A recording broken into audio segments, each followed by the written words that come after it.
Recently, I created an icebreaker activity for the famous Monty Hall problem. There is also a game show based on this. For those who are not familiar with this game, we have two goats hidden behind two of these doors, and we have one car behind the third door. As with any game show, we have a host and the participant. The host will ask the participant to choose a door behind which he or she thinks the car is.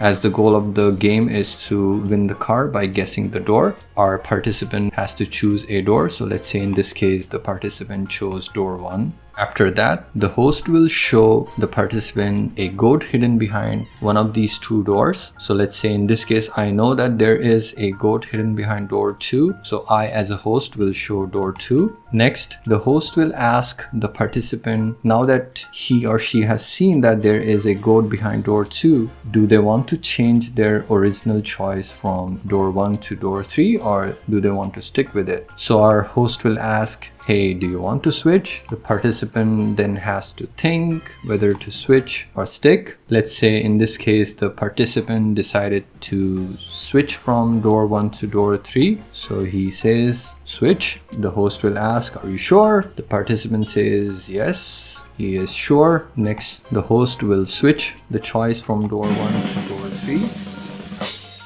It's time to reveal what's behind door 3. And voila, we have the car behind door 3 and our participant has won the car. Let's pick another scenario. Let's say in this case, the participant chose door 2. Next, the host showed the goat hidden behind door 1. We then again ask the participant whether they want to keep their original choice of door 2 or would they like to switch from door 2 to door 3. Let's say our participant decided to switch again from door 2 to door 3. So it's time to reveal what's behind door 3. And this time there was a goat behind door 3, which means the original choice of door 2 had the car behind it, but too bad our participant did not win it. So I have created these 3 different templates for playing this game. The first option has the car behind door 3. The second option has the car behind door 2, and the third option has the car behind door 3. You as a host will need to know what's behind each door